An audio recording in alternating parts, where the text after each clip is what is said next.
우리는요 다 자기 중심적인 면모를 갖고 있죠.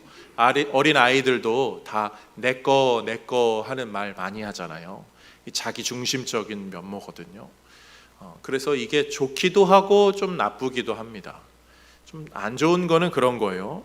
우리 오늘 본문도 그러하고 지난주 본문도 그러했죠. 혈루병 걸린 여인이 예수님 옷자락 잡으면 나을 수 있다는 막 그 간절함으로 예수님께 나와서 막 만지고 놀라운 기적이 일어납니다. 그리고 오늘 이 백부장의 그 딸도 나중에 일어나잖아요. 살아나잖아요. 죽었다라고 하는데 살아나잖아요. 그런데 이게 자기중심적인 우리의 본성 안에서 어떻게 되냐면 남 얘기 별로 나한테 중요하지 않아요. 남이 그렇게 됐고 남이 뭐 이런 다른 사람들이 이렇게 됐다는데 저렇게 됐다는데 그게 내 일이랑 무슨 상관이 있어 라고 하고 별로 중요하게 여기지 않고 대수롭지 않게 여깁니다. 우리의 그 이기심, 우리의 본성이 좀 그렇게 차갑게 만들어요.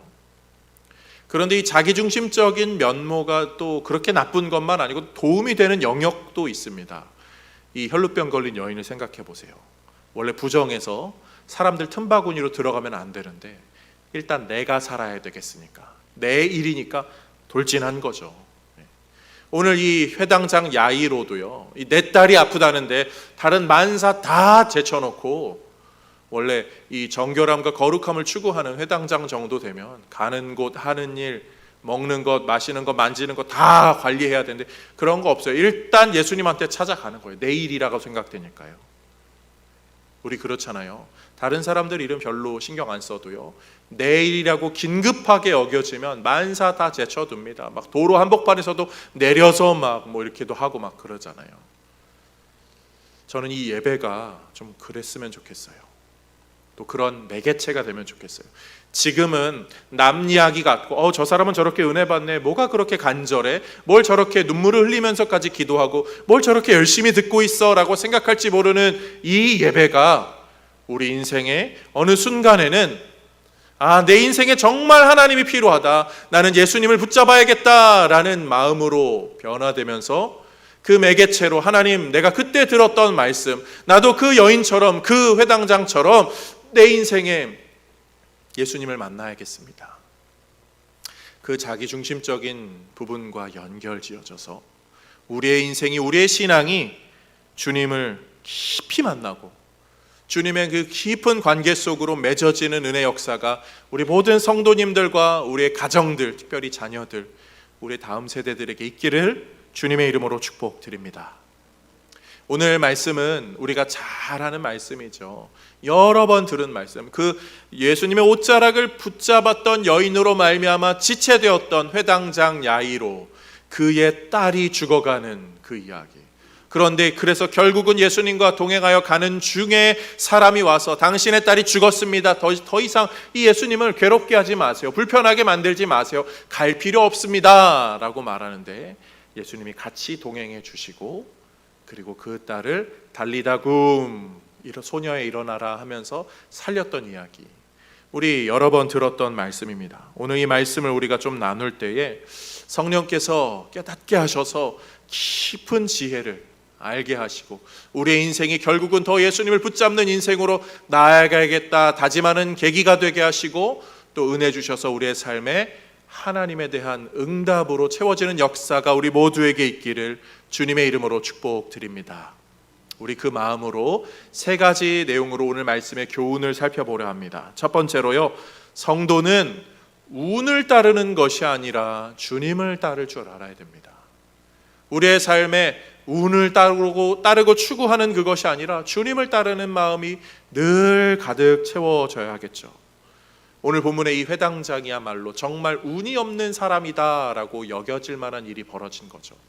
내가 조금만 더 빨리 가서 예수님을 조금 빨리 모셨으면, 이 여인을 만날 그 딱 접점을 피했으면 우리 딸이 살았을 수도 있을 터인데, 아니 예수님의 능력이 거기 나가지 않고 예수님이 더 집중했던, 먼저 오고 있었으니까 이 일로 먼저 이어졌다면 내 딸이 살았을 터인데 라고 할 만한 그 정말 운을 잡은 것 같지만 바로 눈앞에서 놓쳐버린 거죠. 이 운 없을 것 같은 이 인생, 그런데요, 그것이 어쩌면 우리가 살아가는 인생의 모습과 참 많이 닮아 있어요. 우리는요, 이 운에 예민하다. 지난주에도 말씀드렸잖아요. 우리는 그 간발의 차, 그 시간, 그때 여기에 굉장히 관심이 많습니다. 우리 아마 다음 주 수수감사절 하면은 뭐 이렇게 종이 같은 거 준비해서 이렇게 해서 번호 이렇게 써주겠죠. 그리고 받으세요 막 하겠죠. 그러면 여기 써 있습니다. 87번. 그리고 경품 뽑습니다 하는데 80 후반부입니다. 87번, 87 하는데 딱 앞에서 뭐라 그러죠? 86번. 다시 한번 똑같이 80 후반부입니다. 이번엔 되겠지. 5분의 4가 됐으니까 되겠지. 88번. 난 이렇게 항상 재수가 없어. 꼭 간발의 차로, 아니면 97번, 꼭 한 숫자 차이 난다는 거예요. 내가 들어올 때 조금만 더 빨리 받았으면, 둘이서 같이 받았는데 내가 요거 먼저 받아가지고 늦은 거잖아요.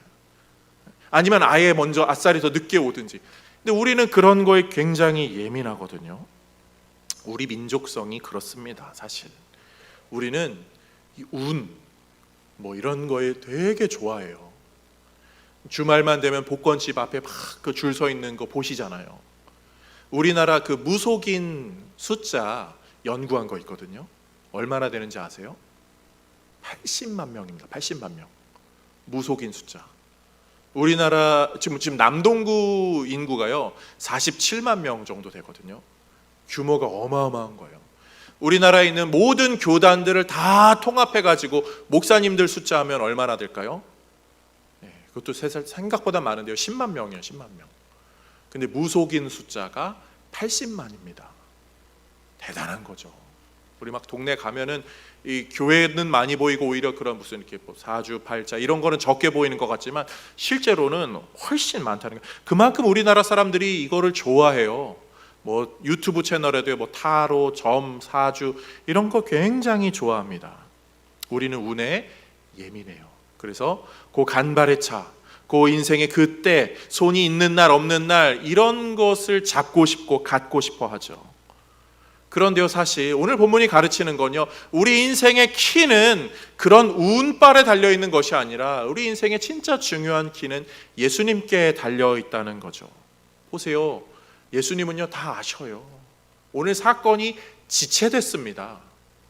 원래 지체되면, 사람의 계획은 지체되면 안 되는 거예요. 누가 방해꾼이 있으면 안 되는 거예요. 그런데 지체됐습니다. 예수님이 그 장소에 가면 되는 건데 그 장소에 못 가고 있어요. 뭔가 간발의 차로 뭔가 일이 어그러지고 있습니다. 그런데 이 일이 해결이 더 안 되도록 딸이 죽었다는 소식을 들었지만 오히려 예수님은 그 문제가 아무것도 아니라는 듯이 그것을 열쇠로 여시는 거예요. 인생의 문제는 예수님 앞에 아무것도 아니다는 거죠. 오늘 본문을 볼까요? 35절 36절에 이렇게 말하고 있어요. 아직 예수께서 말씀하실 때에 회당장의 집에서 사람들이 와서 회당장에게 이르되 당신의 딸이 죽었나이다. 어찌하여 선생을, 예수님을 더 괴롭게 더 불편하게 하냐고요.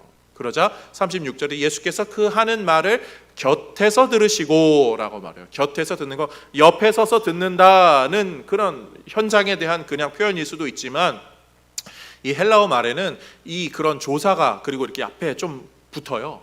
그냥 듣다가 아니라 요거는 파라쿠오사스라는 단어인데, 파라라는 단어가 가진 뉘앙스가 이 옆에서이기 때문에 이 번역이 곁에서 들으시고가 되죠. 그런데 이 단어는 조금 더 깊이 우리가 살펴보면 옆에서 듣는 게 아니라 이렇게 우리말로 하자면 그냥 귓등으로 듣는 거예요. 귓등으로.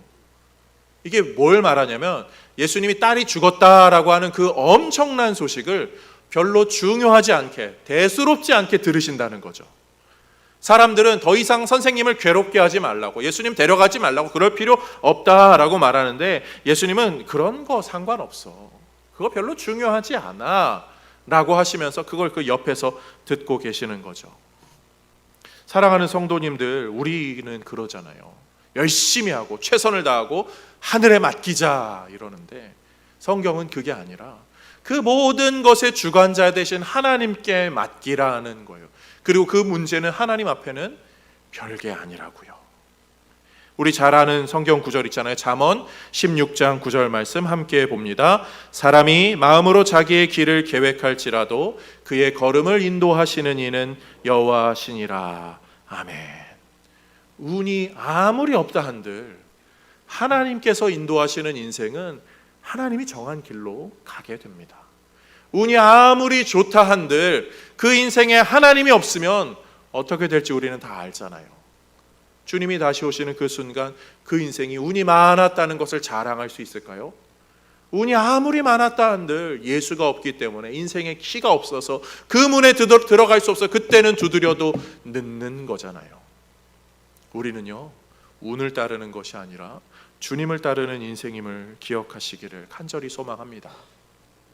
그래서요, 좀 안 맞아도 돼요. 좀 늦어도 됩니다. 우리 이 연말 11월 달 되면 저기를 하잖아요.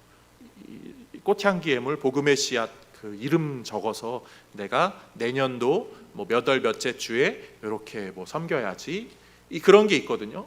저희도 그런 게 있어요. 저희 가정에 6월 첫째 주가 제 생일과 저희 첫째 생일이 겹쳤거든요. 그래가지고 6월 첫째 주에 감사의 마음으로 하나님을 섬길까, 이런 꽃향기 예물로 우리가 할까, 이런 마음도 있고, 아니면 뭐 다른 뭐 이런저런 이런 날짜, 그러니까 특정한 날짜를 하고 싶은 마음이 있잖아요. 그런데 가보면 부지런한 분들이 막 다 채워놨습니다, 이미. 그러면 그날 그거 못하면 뭐 은혜가 떨어집니까? 감사가 뭐 사그라듭니까? 아니잖아요. 그런 거 우리는 별로 중요하지 않아요. 그냥 하나님께서 주시는 한 해 내가 한 번 정도는 그렇게 감사로 또 나아가면 좋겠다 하는 그 마음으로 하는 거죠. 하나님의 은혜에 감사하고 또 이렇게 강단을 아름답게 또 섬길 수 있는 기회가 있다면 얼마나 좋아요. 뭐 이거 한다고 뭐 복권이 당첨되거나 막 그런 거 아니잖아요. 그렇지만 그냥 감사로 표현하는 거잖아요. 우리 온 성도님들이 같이 예배할 수 있다면, 기쁘게 예배할 수 있다면 얼마나 좋아요. 그걸로 만족할 수 있잖아요. 항상 제가 서양란 좋아한다고 그래가지고 항상 서양란으로 우리 이거 하시는 분이 섬겨주시거든요. 골라오실 때 저는 얼마나 감사하지만 1년 내내 이거 볼 때마다 우리 성도님들의 사랑, 섬기는 분들의 수고 너무 감사해요. 그렇지만 서양란이 아니어도 불평하지 않습니다. 그거 아니라고 좀 어때요? 우리 그렇거든요. 이번 주 목요일 수능이거든요. 우리 수험생들은요 99.99999는 자기가 원하는 데 못 가잖아요. 원하는 데 간다 하더라도 저기 S대 잠바 보면은 내가 좀 더 열심히 해서 거기 갔어야 되는데, 왠지 더 좋은데 저 더 좋은데, 아무리 좋은 데를 가도 더 좋은 데를 갈급해하는 게 사람의 마음입니다. 내가 좀 더 그때를 그렇게 보냈어야 되는데 후회로 산다는 거예요. 그런데요, 잘 아시잖아요. 여기 계신 분들은 인생을 어느 정도 살아오다 보니까 그때 그렇게 좋은데 못 가도 인생에 훨씬 더 중요한 선택들이 있고, 그 선택들 가운데 운이 좋은 정도가 아니라 하나님의 손에 붙들려 있으면 그 인생이 참 바르게 인도함 받다더라. 그런 면에서 우리의 가정들이, 또 우리의 자녀들, 자녀손들이 그 눈앞에 있는 것 때문에 운에 기대는 것이 아니라 주님을 기댈 줄 아는 참신앙으로 세워질 수 있기를 예수님의 이름으로 축복드립니다. 내 뜻과 다를지라도, 내 타이밍과 다를지라도, 내가 원하는 장소가 아닐지어도 우리 주님은 우리의 인생을 붙들고 계시다면 그 인생이 가장 복된 인생인 줄로 믿습니다. 두 번째로요, 성도는요 운을 넘어서 배움을 붙잡을 줄 알아야 됩니다. 운이 아니라 배움이 우리에게는 사실 필요해요. 오늘 본문에는요 이 이야기가 쭉 진행되면서 왠지 없어도 될 것 같은 한 표현이 등장합니다. 37절인데요 함께 보도록 하겠습니다. 베드로와 야고보의 형제 요한 외에 아무도 따라옴을 허락하지 아니하시고, 이 특정 몇 명만 예수님이 데려가시는 거죠. 예수님이 가끔 이렇게 하세요. 언제 기록된 걸 보면요, 예수님 변화산 사건에, 마가복음 9장의 변화산 사건에 이 제자들 몇 명만 데려가셔서 그것을 경험케 하십니다. 그리고 겟세마네 동산에서도 마찬가지예요. 몇몇의 제자들만 데리고 가서 기도하게 하고 또 경험하게 하십니다. 예수님은요 모두를 사랑하지만 특정한 사람들을 특별한 방법으로 가르치고 이끄시죠. 그게 하나님의 방법이에요. 오늘 본문에도 보니까요 그런 부류가 나와요. 이제 본문을 이렇게 보면 부류가 좀 이렇게 둘로 나뉩니다. 38절부터 40절까지 말씀을 보면서 우리가 나눠볼게요.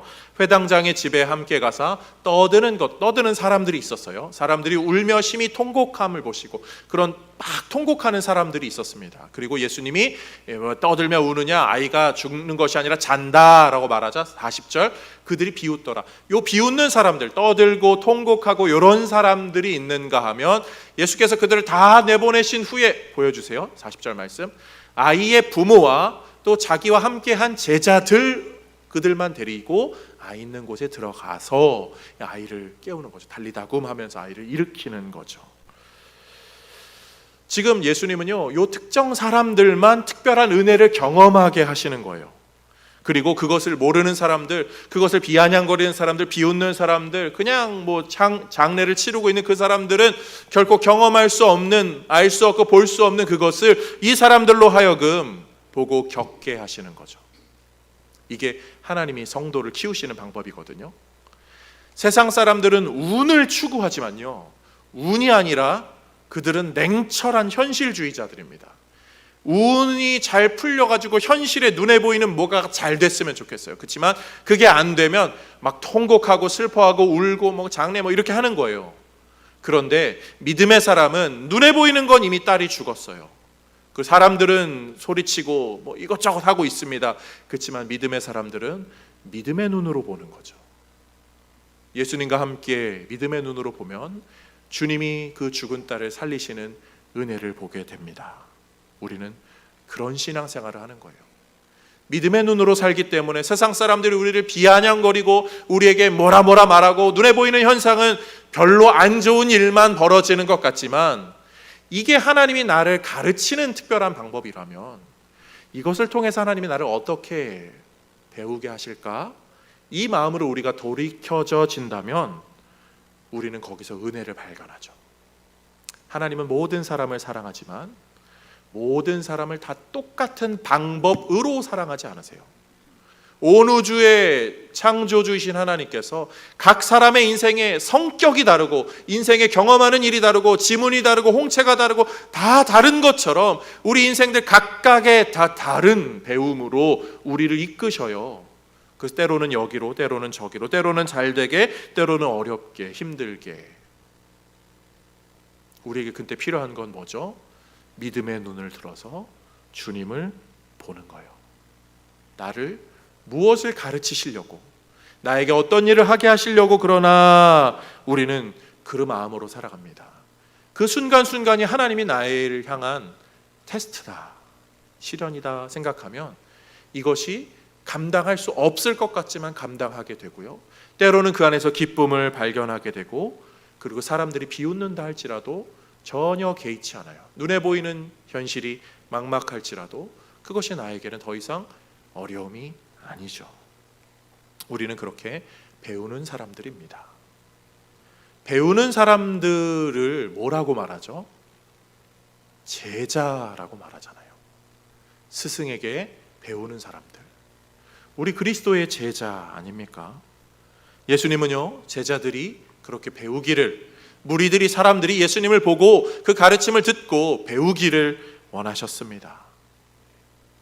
누가복음에 그런 말씀이 나와요. 12장 48절, 많이 받은 자에게는 많이 요구할 것이요. 배움에 따라서, 경험에 따라서, 인생에 따라서 좀 다릅니다. 그렇지만 하나님께서는 많은 자에게 많이, 적은 자에게 적게 그만큼 요구하세요. 그만큼 우리의 인생에 맞춰서 하나님이 원하시고 기다리신다는 거죠. 똑같은 인생을 삽니다. 똑같은 시대를 살고요, 똑같은 공간에서 삽니다. 똑같은 사람들과 살지만 우리가 어떤 마음 자세냐에 따라 달라지는 거예요. 다윗 시대예요. 다윗이 정말 힘든 그 시기를 지냈음에도 불구하고 다윗의 용사들은 하나님을 신뢰하면서 목숨을 걸고 전쟁터에 나가 싸웠습니다. 요나단과 같은 사람은 정말 다윗을 사랑하면서 하나님을 향한 마음으로 그렇게 살았어요. 그런데 도액 같은 사람들, 시므이 같은 사람들, 그 사람들은 불평, 불만하고 저주하고 아주 술수를 쓰고 그렇게 살았어요. 똑같은 시대를 살고 똑같은 인생을 살고 똑같은 환경에 살아도 누구는 이렇게 하고 누구는 저렇게 한다고요. 사랑하는 성도님들, 올 한 해 어떻게 보내셨습니까? 시간은 어찌어찌 지나갔네요. 벌써 11월이네요. 한 해를 감사로 사셨습니까? 아니면 이것이 하나님이 나에게 주시는 어떠한 사인이구나, 시그널이구나 생각하고 그렇게 살았습니까? 아니면 불평, 불만으로 이건 이래서 저건 저래서 이건 늦어서 이건 빨라서 저건 뭐가 때문에 좀 이래저래 안 돼서 그렇게 살았습니까? 인생의 중요한 지점들마다, 아니 매일의 순간마다 우리에게는 운이 필요한 것이 아니라 배움이 필요하다는 것을 기억하며 사는 우리 모두가 되기를 주님의 이름으로 축복드립니다. 마지막 세 번째로요, 성도는 운이 아니라 쿰이라는 은혜의 말씀으로 삽니다. 오늘 본문에 아람어가 등장하거든요. 달리다굼, 우리가 잘 아는 예수님께서 소녀를 일으킨 것, 달리타가 소녀야라는 단어고 쿰이 아람어이기도 하고 히브리어로도 똑같아요. 쿰이 일어나라라고 하는 명령형입니다. 이게 명령형이거든요. 그러니까 소녀야 일어나라, 예수님께서 명령하자 이 소녀가 딱 일어난 거죠. 보세요, 회당장 야이로에게는요, 지금 딸이 죽었다는 소식을 들었습니다. 저희 딸이 지금 11살 됐잖아요. 그러니까 제가 이 본문을 보는데 이게 좀 다르게 다가오더라고요. 자녀를 잃은 분들의 마음을 저희가 어찌 감히 헤아릴 수 있겠습니까? 이런 큰 아픔과 슬픔을 만나면 사람의 마음이 여러 가지 표현으로 이렇게 단계별로 간다고 하잖아요. 어떨 때는 분노가 나고 막 하늘을 향해서 막 손가락으로 왜 나한테 이런 시련을, 어떤 사람은 극심한 슬픔에 빠지고, 어떨 때는 자기 현실 부정으로 막 이건 아니야, 이건 꿈일 거야, 이건 사실이 아닐 거야라고 하고 막 다양한 이런저런 반응들이 일어납니다. 후회, 내가 그러지 말았어야 되는데, 내가 그때 잘했어야 되는데, 내가 그때 그렇게 하지 말았어야 되는데. 아마 이 회당장이 그 예수님과 집으로 돌아가는 그 길은 아주 말도 못하는 어려움이었을 거예요. 갔더니 사람들은 시끄럽게 하고 있지, 슬프게 막 울고 있지, 또 예수님이 이렇게 한다고 하지 저게 될까 안 될까, 그리고 사람들은 비아냥거리고 있지, 눈에 보이는 것, 들리는 것, 마음에 이런저런 요동치는 것, 이 회당장에게는 너무나 큰 괴로움이었을 거예요. 그런데 그 후회와 그 어려움들 가운데 예수님께서 딱 한마디 하시는 거예요. 달리다 쿰, 소녀야 일어나라. 그리고 그 은혜의 한마디가 그 소녀를 깨웠죠. 42절 말씀 볼까요? 소녀가 곧 일어나서 걸으니. 요 히브리어 원어, 헬라어 원어에는요 어떻게 되냐면 카이가 그리고 and 유티스 이렇게 딱 나와요. 그 유티스가 곧이라는 단어. 그리고 바로 이렇게 이거 딱 쓰는 분이 그렇게 느낌을 적어주고 싶은 거예요. 그리고 바로 그 소녀가 일어났다. 예수님께서 달리다 쿰 말씀하시자마자 바로 그 소녀가 일어났다. 이 마음이 요동치고 현실이 부정할 것 같고 눈에 보이는 것, 들리는 것이 막막하고 어려운 그 상황에서 이 은혜 한마디, 달리다 쿰 한마디가 이 소녀를 깨우고 이 인생을 완전히 바뀌게 한 것이죠. 사람들도 그 스스로도 운이 없어서 그런 거야 라고 생각했을 수도 있고, 어쩌면 자기 스스로도 야 내가 진짜 그냥 예수님한테 먼저 가는 게 아니라 딸을 들쳐업고 갔어야, 그 혈루병 걸린 여인보다 먼저 가서 먼저 은혜를 받았으면 아프지 않고 살았을 텐데, 그 자책의 막 그 순간에 예수님의 이 한마디가 그 인생을 변화시킨 거죠. 사랑하는 성도님들, 우리는 그 주님의 음성이 필요한 존재들입니다. 운을 따른다고요? 운을 따르는 인생, 그 도박하는 거잖아요. 운 따르는 거. 그 도박하는 분들에게 그 아주 유명한 문구 있잖아요. The house always wins. 언제나 하우스가 이긴다. 언제나 카지노가 이긴다. 아무리 도박 잘하는 사람이라 한들 그 도박을 이길 수 없다는 거예요. 운을 따르는 인생이 어떻게 됩니까? 결국은요, 운 따르다가 결국은 패가 망신하죠. 운을 따르는 사람들의 그 마지막이 어떨지 우리는 예측 못하는 게 아니에요. 그건 예측이 가능합니다. 주님이 아니라 운을 붙잡고 사는 사람들이요, 마지막 때에 분명히 예측 가능한 결과로 성경에 기록되어 있죠. 그래서 우리는요, 주님의 음성이 더 필요하고 주님이 더 필요한 거예요. 하나님의 말씀이 필요하다는 거죠. 하나님의 말씀은 어떤 말씀입니까? 마른 뼈를 살리는 말씀, 죽은 자를 살게 하는 말씀, 아픔을 낫게 하는 말씀, 인생의 길이 되고 등불이 되는 그런 말씀. 예수님은 뭐라고 가르치십니까? 사람이 떡으로만 살 것이 아니요 무엇으로 산다고요? 오직 하나님의 입에서 나오는 그 말씀으로 산다고요. 그런 면에서 사랑하는 성도님들, 말씀 붙잡고 말씀 듣기를 사모하고 말씀으로 감격하며 사는 은혜를 소망하기를 주님의 이름으로 축복드립니다. 우리는 그 말씀 들으려고 이 자리에 모여 있는 거예요. 한 주간, 한 해 어떻게 사셨어요? 어떤 열매들 맺으셨어요? 말씀을 들으면서 먹으면서 살았는데 우리의 삶의 열매는 먹은 만큼 말씀의 열매를 맺었나요? 부끄럽게도 우리는 그런 좋은 열매를 잘 맺지 못해요. 그런데도 우리가 주 앞에 나오는 것은 첫 열매 되신 예수 그리스도의 은혜 때문이죠. 너희가 좋은 열매를 맺지 못할지라도 내가 이미 좋은 열매로 맺어졌고 나를 믿는 자는 죽어도 살겠고 내가 곧 구원이고 길이고 진리고 생명이기에 너희들의 그 연약한 가지가 나에게 접붙임 바 될 때 내가 너희를 살린다. 그 은혜의 말씀을 우리가 알기에 우리는 이 자리에 나온 거예요. 추수감사 전에 성찬을 하는 올해 제 마음에는 이게 있습니다. 자신을 돌아보는 게 성찬이거든요. 한 주간의 삶이 어떠셨나요? 한 주간도 우리는 부끄러움이 좀 있는 삶을 살았어요.